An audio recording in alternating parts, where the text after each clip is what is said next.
The signal from the stars.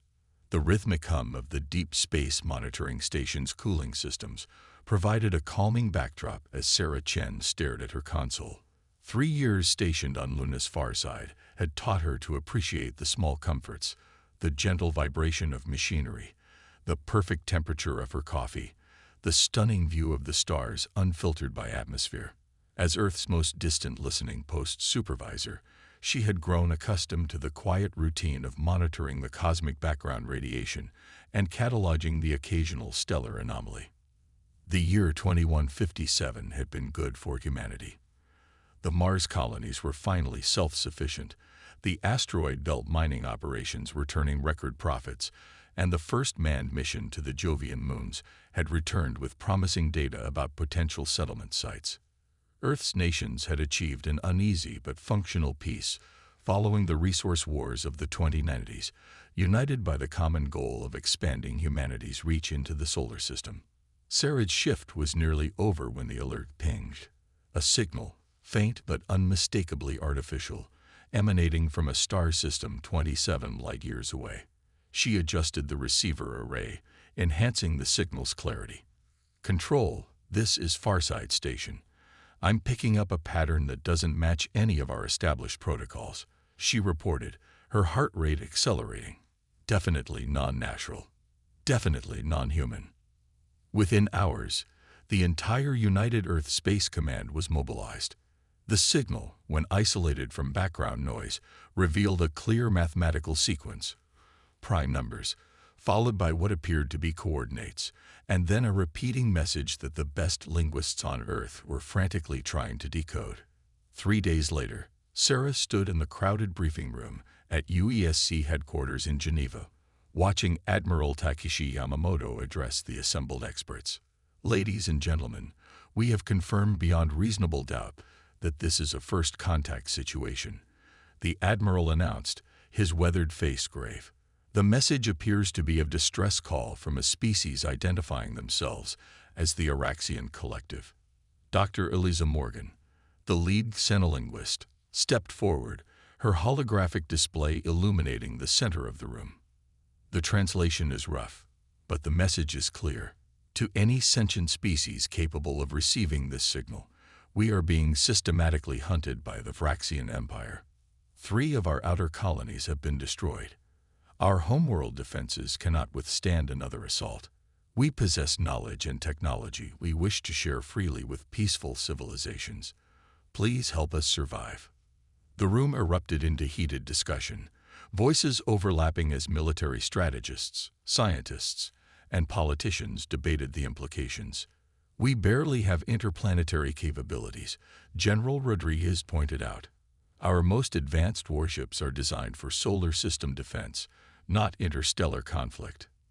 "This could be a trap," suggested the Chinese representative, "or a test of some kind." Admiral Yamamoto raised his hand for silence. The Araxians included technical specifications for faster-than-light communication in their message.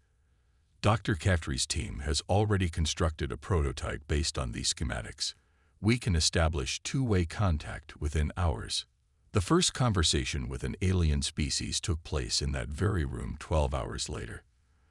The Araxian ambassador, whose holographic form resembled something between a mantis and a jellyfish, spoke in a synthesized voice that sounded almost musical. "We thank you for answering our call, humans of Earth," the ambassador said. "We had almost lost hope." The Araxian story unfolded in devastating detail.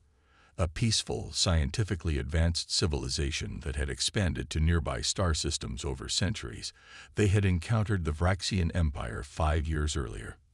The Araxians, a warrior culture obsessed with genetic perfection, considered the Araxians' physiology aberrant and had launched a campaign to eradicate them, harvesting their technology and resources in the process. "They consider your species primitive," the ambassador explained. "They will eventually find you too, but by their standards, you are at least a millennium away from being worth conquering." The United Earth Security Council deliberated for 27 hours straight. The debate was fierce. Earth had barely unified its own nations, and now they were considering intervention in an interstellar conflict against an enemy of unknown power. "We have the Araxian FTL designs," argued Dr. Katri. "With their guidance, we could retrofit our largest ships within months." "And then what?" countered General Rodriguez. "We send our people to die for aliens we just met, against an empire that has technology we can barely comprehend." Sarah Chen, invited to the council as the signal's discoverer, had remained silent until now. "If we don't help them, who will we be as a species?" she asked quietly. "Throughout our history, we've evolved by facing challenges greater than ourselves. If we hide now, we're choosing extinction by irrelevance before the Vraxians even arrive." In the end, the vote was decisive. Humanity would stand with the Araxians.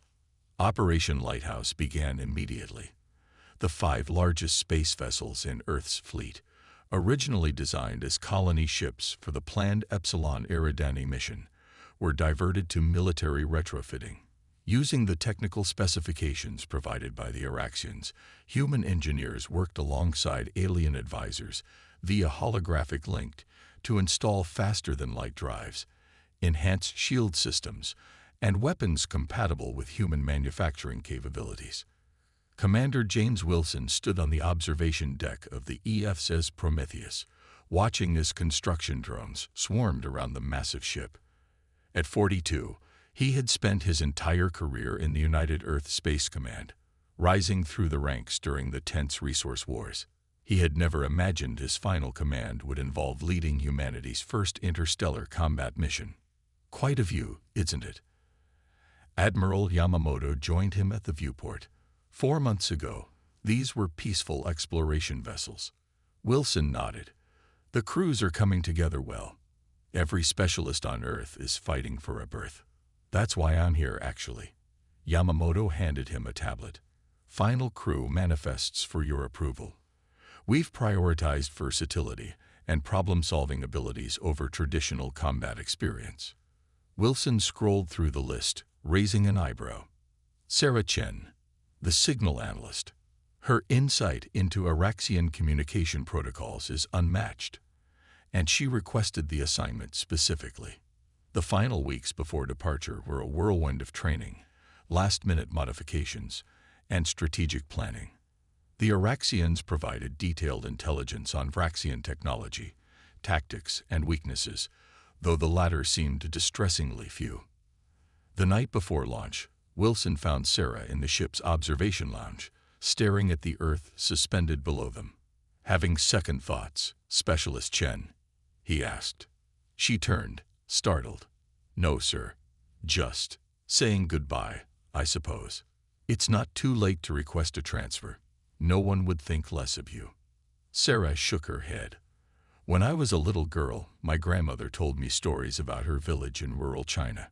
When floods came, everyone would work together to save not just their own homes, but their neighbors too. She said that's what made us human, facing disasters together rather than alone." She looked back at the blue marble of Earth. "I think this is our flood, Commander." Wilson nodded slowly. "Get some rest, Chen. Tomorrow we make history, one way or another." The 5 ships of Operation Lighthouse departed Earth orbit at 700 hours Universal Time. The Prometheus led the formation, followed by the Athena, the Galileo, the Zhenghe, and the Gagarin. Each vessel carried a crew of 300 soldiers, scientists, engineers, and medical personnel, representing every nation on Earth. As the countdown to the first faster-than-light jump reached 0, Commander Wilson addressed the combined crews from the Prometheus bridge.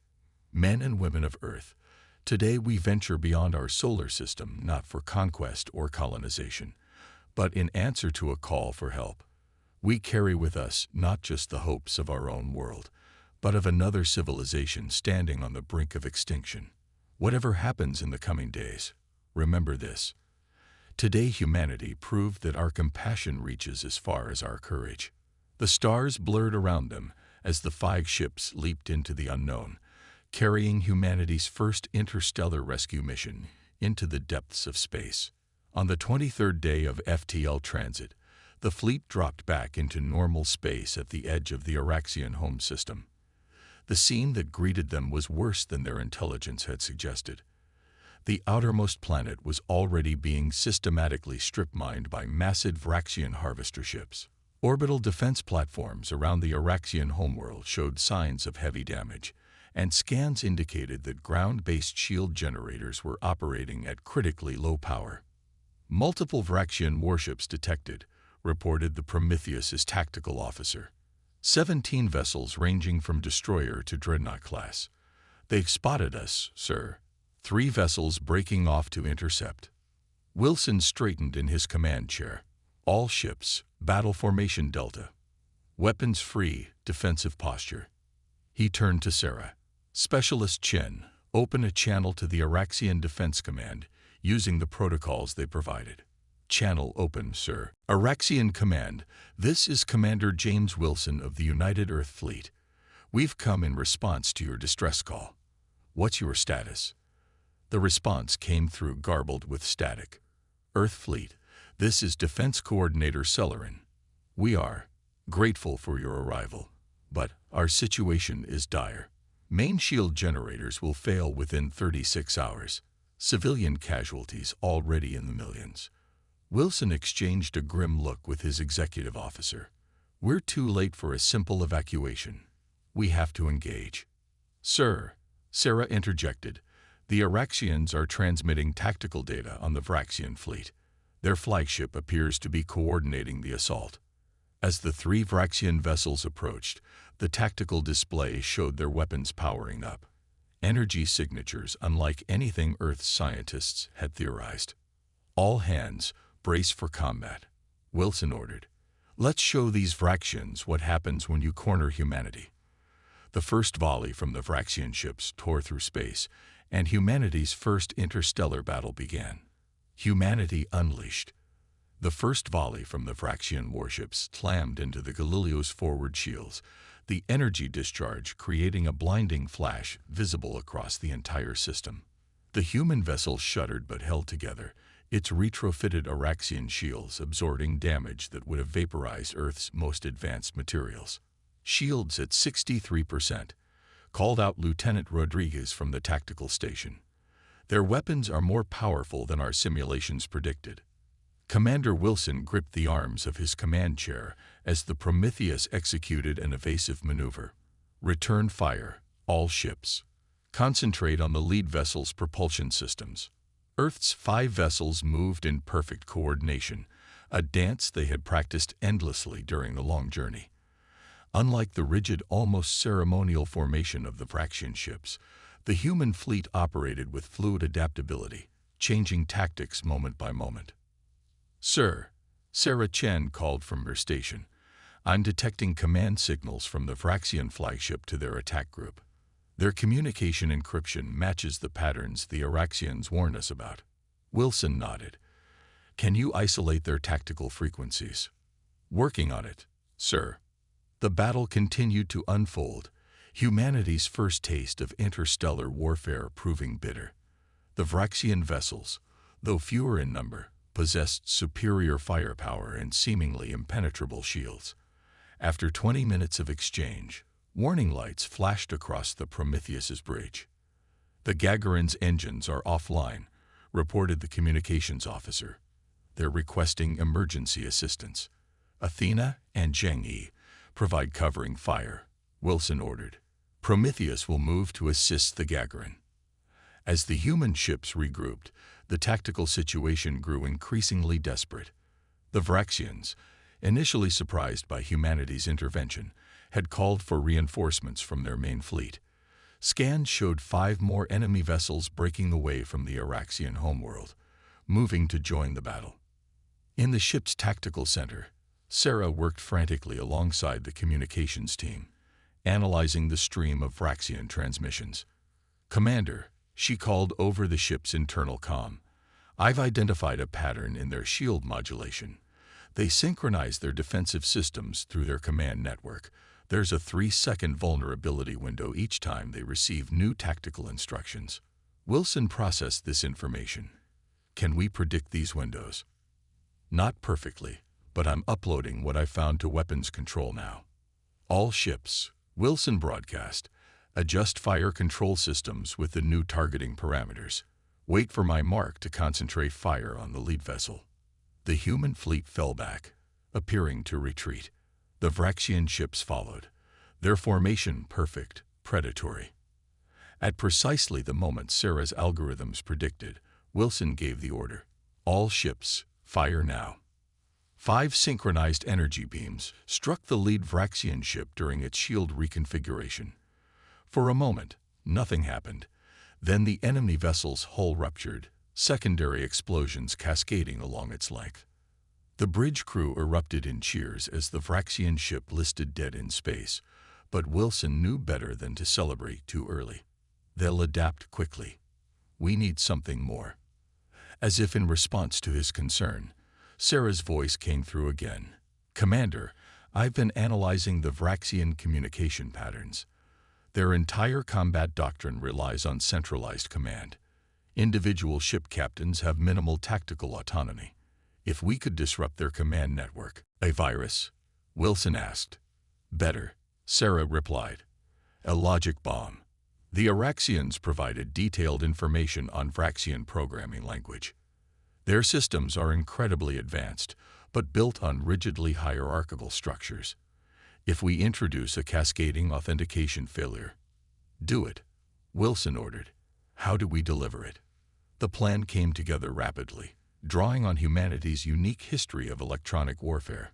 While the Araxians possessed technology centuries beyond Earth's development, they had never faced an adversary that evolved in an environment of constant internal conflict. Human hackers had spent centuries finding vulnerabilities in each other's systems. The principles, it seemed, were universal. As the reinforced Araxian fleet closed in, Wilson executed a desperate gambit. The Prometheus broke formation, accelerating directly toward the Araxian flagship in what appeared to be a suicide run. The enemy vessels, momentarily confused by this irrational tactic, adjusted their formation to intercept. They're taking the bait, Wilson observed. All other ships maintain position. Sarah, status on the package. Ready for deployment, sir. We'll need to get within their close-range communication field. The Prometheus shuddered as Araxian weapons fire impacted its shields. Shields at 31% and falling, reported Rodriguez. We can't take much more of this. Stay the course, Wilson ordered. All power to forward shields and engines. As the distance closed between the human ship and the Araxian flagship, the enemy vessels tightened their formation, concentrated on the threat posed by the Prometheus. None noticed the small, unmanned probe launched from the Zhengi, slipping through the chaos of battle toward the rear of the Araxian formation. 500 kilometers to optimum transmission range, Sarah reported, her voice steady despite the ship bucking beneath her as another impact struck home. 400, 300. Shields critical, shouted Rodriguez. Next hit will penetrate. 200. Sarah continued the countdown. 100. Signal transmitted. For several agonizing seconds, nothing happened. The Araxian weapons continued to charge, targeting solutions locked on the vulnerable Prometheus. Then, one by one, the enemy ships began to drift. Their formations dissolved as internal systems crashed, rebooted, and crashed again in endless loops triggered by the logic bombs Sarah had engineered. It's working, Wilson breathed. All ships, target weapons, and propulsion systems, fire at will. The human fleet struck with devastating precision, disabling the confused Araxian vessels before they could restore their command systems. Within minutes, the immediate threat had been neutralized. Incoming transmission from the Araxian Defense Command, reported the communications officer. They're cheering, sir. Wilson allowed himself a momentary smile before refocusing. This is only the first wave. Open a channel to the Araxian commander. Defense Coordinator Celerin's holographic form appeared on the bridge, the alien's translucent tendrils vibrating with what humans had learned to recognize as intense emotion. Commander Wilson, you have achieved the impossible. The Araxian fleet is in disarray. Their command structure is collapsing system-wide. "We've bought time, nothing more," Wilson replied pragmatically. "What's the status of your planetary defenses?" "Our shield generators are stabilizing, but we cannot withstand another concentrated assault." Sellerin paused. "Your ships have sustained damage as well." Wilson nodded. "We need to consolidate our position. Have you evacuated your orbital stations?" "Nearly complete. But, Commander, there is something you should know. Our long-range sensors detect a massive energy signature approaching from the Araxian home system. We believe their supreme warship has been dispatched." The tactical implications were clear. Even with their unprecedented success, the human Araxian alliance faced overwhelming odds against the Araxians' ultimate weapon. "How long do we have?" Wilson asked. 36 hours, perhaps less." Wilson turned to his executive officer. "Begin repairs immediately. Contact Earth with an update on our situation and request any additional support they can provide." He returned his attention to the Araxian. "Coordinator Sellerin, I need everything you have on this supreme warship, and I need your best engineers to help us modify our remaining weapons." "How long do we have?" Wilson asked. 36 hours, perhaps less." Wilson turned to his executive officer. "Begin repairs immediately. Contact Earth with an update on our situation and request any additional support they can provide." He returned his attention to the Araxian. "Coordinator Sellerin, I need everything you have on this supreme warship, and I need your best engineers to help us modify our remaining weapons." What followed was a day and a half of frantic preparation. Human crews worked alongside Araxian technicians, combining technologies and ideas in ways neither species had considered before. The disabled Gagarin was cannibalized for parts to repair the other 4 ships. Earth sent what help it could: tactical updates, software patches, and, most importantly, a commitment to send a second fleet, though everyone knew it would arrive too late for the coming battle. Through it all, Sarah Chen worked without rest, refining her understanding of Araxian systems and developing countermeasures for their anticipated adaptations. "You should rest," Wilson told her when he found her still at her station after 20 straight hours. She shook her head. "The Araxians will have isolated their command network after our attack. We need something new." "We'll find it," Wilson assured her. Humanity didn't come this far to fail now. When the Araxian supreme warship arrived, it eclipsed all expectations. Nearly the size of Earth's moon, the massive vessel generated gravitational distortions as it decelerated into the system. Smaller support craft swarmed around it like insects attending a queen. "My God," whispered Rodriguez as the tactical display updated. "That thing could crack a planet." "And it probably has," Wilson responded grimly. "All hands to battle stations. This is what we came for." The combined human Araxian fleet, Earth's 4 remaining vessels plus what the Araxians had salvaged of their defense forces, formed up to meet the threat. Wilson knew their only chance was to implement the desperate plan they had developed.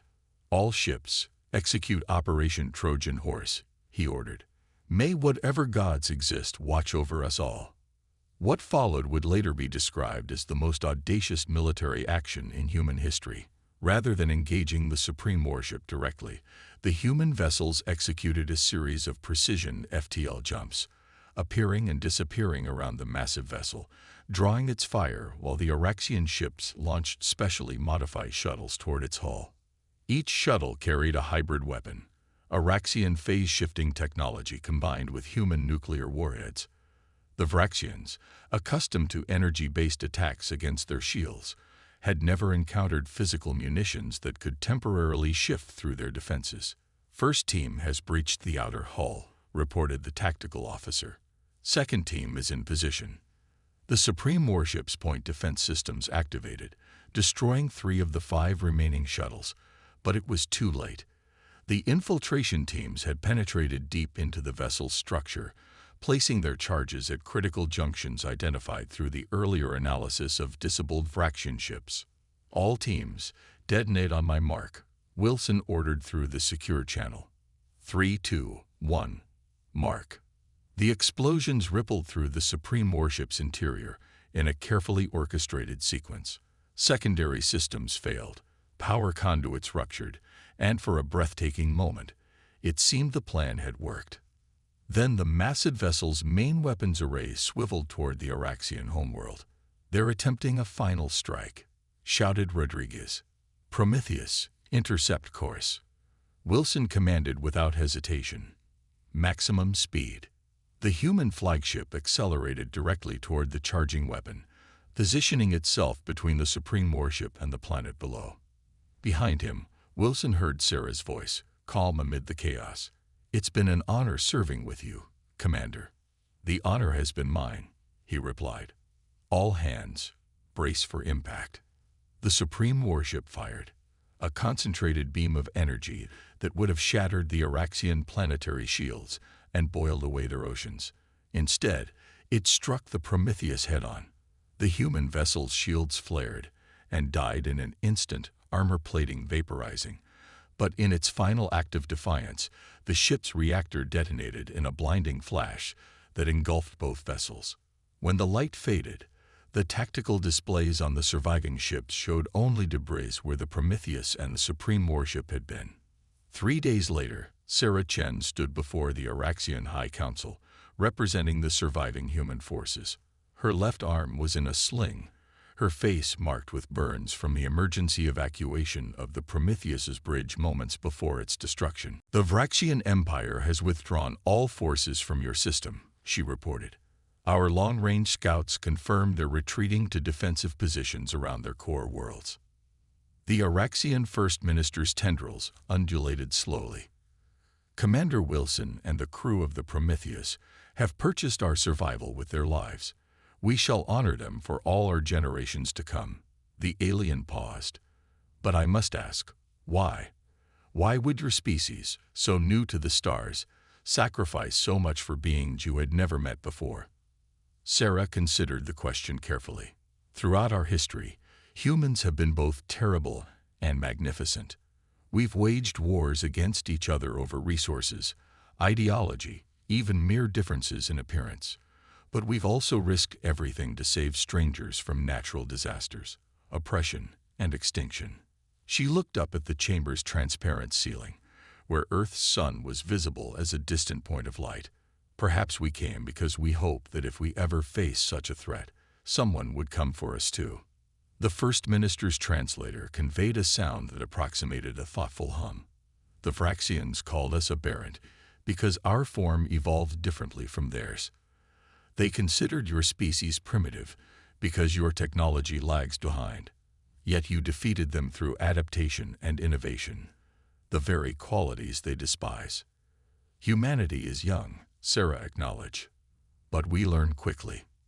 In the months that followed, the alliance between Earth and the Araxian collective formalized. Technology and knowledge flowed freely between the worlds. The second human fleet arrived to find not a battlefield, but a reconstruction effort, with humans and Araxians working side by side to rebuild what had been destroyed.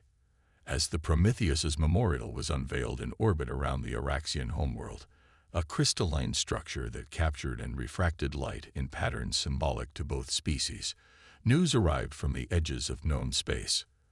Other civilizations, long hiding from Araxian aggression, had begun to emerge. The Empire's defeat had rippled through the interstellar community, opening possibilities for a new coalition of free worlds. Admiral Yamamoto, newly arrived from Earth, stood beside Sarah as they watched the memorial catch the light of the system's twin suns. "Commander Wilson would be proud," he said quietly. "Earth's government has approved the construction of 50 new vessels. Next time, we won't be caught so unprepared." Sarah nodded. "The Araxians have offered to establish a joint defense academy. They say there's much we can learn from each other." "Indeed." The Admiral handed her a datapad. "Which is why I'm here. Earth needs a new ambassador to the Araxian collective, someone who understands both worlds." Sarah looked at the official appointment on the screen, then back at the memorial shimmering in space. "I came to help them survive," she said softly. "Now we'll help each other thrive." As Earth's first interstellar ambassador returned her gaze to the stars, the message that had traveled across 27 light-years continued to echo through human history. A cry for help, answered with humanity's full force, not just of arms, but of compassion, innovation, and unbreakable determination, the qualities that would define humanity's place among the stars for centuries to come.